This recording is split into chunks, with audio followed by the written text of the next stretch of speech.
देश आज अपना 125वां संविधान दिवस मना रहा है। इसे लेकर देश के कई हिस्सों में कार्यक्रमों का आयोजन भी हो रहा है, जिससे लोगों को संविधान के बारे में बताया जा सके। इसी के तहत झज्जर में भी कार्यक्रम आयोजित हुआ, जिसमें कैबिनेट मंत्री अरविंद शर्मा ने शिरकत की। अरविंद शर्मा ने मीडिया से भी बात की और संविधान को लेकर कांग्रेस की ओर से लगाए गए आरोपों पर पलटवार किया। नहीं तो मैं कहता हूँ, मैंने अपने इसमें भी कहा आरोप हमारे ऊपर आरोप नहीं लग रहे थे।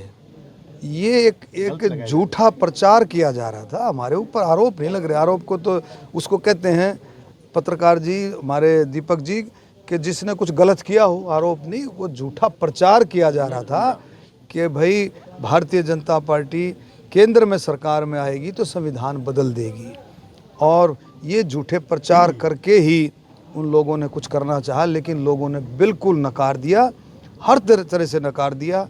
और आपने देखा कि बिल्कुल संविधान को कौन छेड़ सकता है। डॉक्टर भीमराव अंबेडकर जी का ऐसा पवित्र संविधान, इसकी तरफ को देख भी नहीं सकता।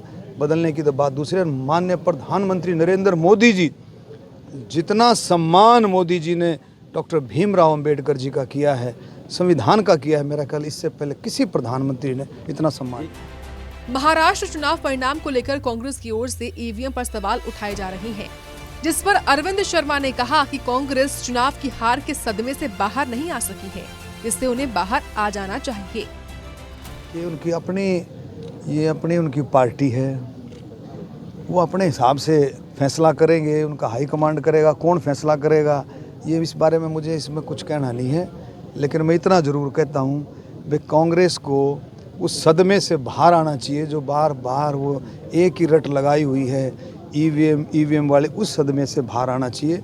अब महाराष्ट्र में भी देख लिया उन्होंने, झारखंड में भी देख लिया, बहुत ईमानदारी के साथ इलेक्शन कमीशन चुनाव कराता है।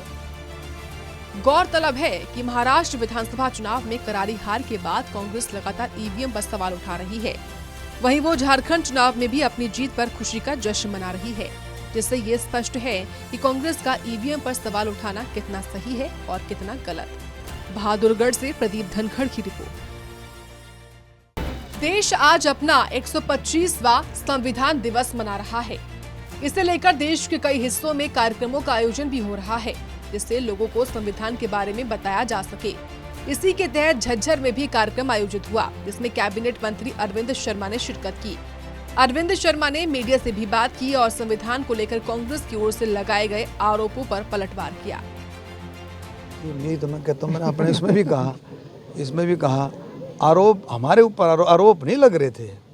ये एक झूठा प्रचार किया जा रहा था, हमारे ऊपर आरोप नहीं लग रहे। आरोप को तो उसको कहते हैं पत्रकार जी, हमारे दीपक जी, कि जिसने कुछ गलत किया हो। आरोप नहीं, वो झूठा प्रचार किया जा रहा था कि भाई भारतीय जनता पार्टी केंद्र में सरकार में आएगी तो संविधान बदल देगी, और ये झूठे प्रचार करके ही उन लोगों ने कुछ करना चाहा, लेकिन लोगों ने बिल्कुल नकार दिया, हर तरह से नकार दिया। और आपने देखा कि बिल्कुल संविधान को कौन छेड़ सकता है। डॉक्टर भीमराव अंबेडकर जी का ऐसा पवित्र संविधान, इसकी तरफ को देख भी नहीं सकता। बदलने की तो बात दूसरी है। माननीय प्रधानमंत्री नरेंद्र मोदी जी, जितना सम्मान मोदी जी ने डॉक्टर भीमराव अंबेडकर जी का किया है, संविधान का किया है, मेरा ख्याल इससे पहले किसी प्रधानमंत्री ने इतना सम्मान। महाराष्ट्र चुनाव परिणाम को लेकर कांग्रेस की ओर से ईवीएम पर सवाल उठाए जा रहे हैं, जिस पर अरविंद शर्मा ने कहा कि कांग्रेस चुनाव की हार के सदमे से बाहर नहीं आ सकी है, इससे उन्हें बाहर आ जाना चाहिए।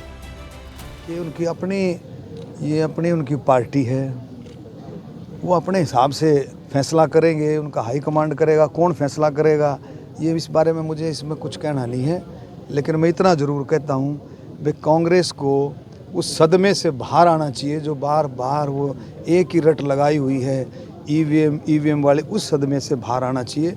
अब महाराष्ट्र में भी देख लिया उन्होंने, झारखंड में भी देख लिया, बहुत ईमानदारी के साथ इलेक्शन कमीशन चुनाव कराता है।